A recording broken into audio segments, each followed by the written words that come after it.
Welcome to Tony Byrne's View, with news you can use. As a chartered financial planner and wealth manager, Tony's passion is to help you retire early and live the life of your dreams with no financial worries. Now to today's episode. Understanding long-term care. It is vitally important to have an understanding of long-term care when you have the responsibility of looking after a vulnerable person. Unfortunately, as in all industries and professions, there is a lot of jargon to understand. In this podcast, I will explain to you in simple terms how to give your vulnerable relative, friend or acquaintance the best possible care at the most value for money price based on the needs and wishes of the resident. When somebody needs care, then there are essentially 4 options available. 1. Residential care home. 2. Nursing home. 3. Domiciliary care. 4. Free care. Residential care home.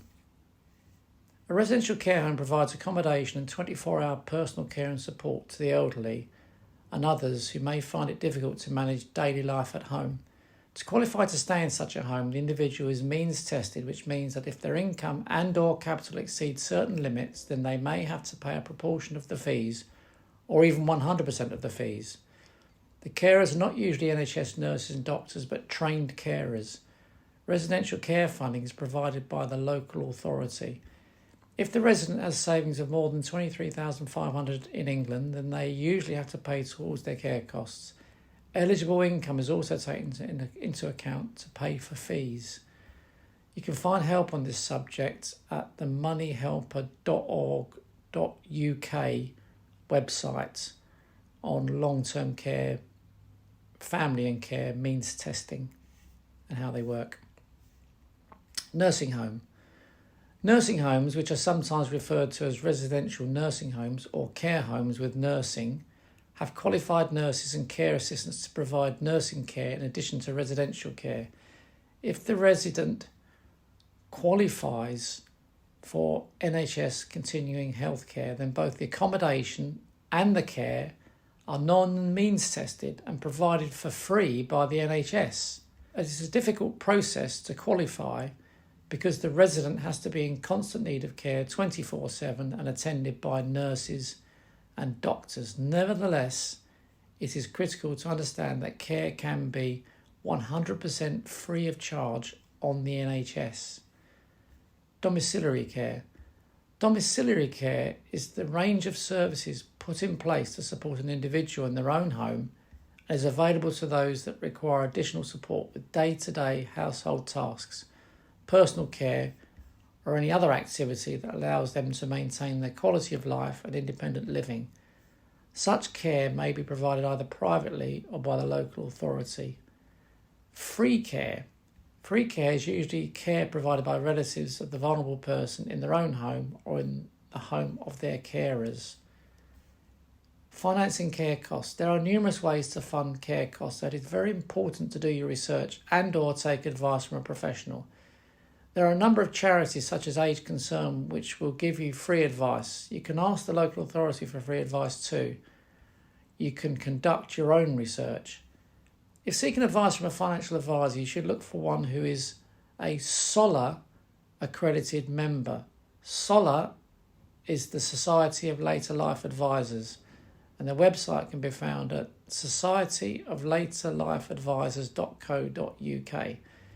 Members are qualified financial advisors who have been assessed and passed the assessment by SOLA. Such members have to pass assessments every 5 years. The assessments are rigorous, and it is not a given that a member will pass a future assessment. Ideally, you should choose an independent financial advisor who is currently a SOLA member and one who is fees-based, so not reliant on earning commissions for selling financial products, because the advice has to be holistic and free from product bias. State benefits. This is a tricky one because the benefit system is complex and confusing. However, you must ensure you claim all benefits that are available, especially the attendance allowance.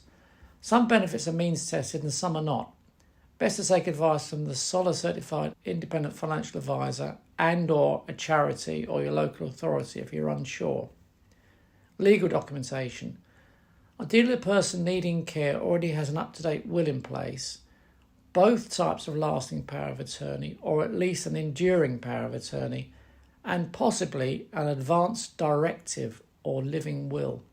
If the carers do not have lasting or enduring powers of attorney, they will have to apply to the Court of Protection to become appointed as deputies instead. Someone can apply to become somebody else's deputy if they lack mental capacity. This means they can't make a decision for themselves at the time it needs to be made. They may still be able to make decisions for themselves at certain times. As you can see, it is vital to have an understanding of long-term care, because without this knowledge, you may be paying too much for care and or not claiming enough benefits. So proper research and advice from the right sources are invaluable. You know it makes sense.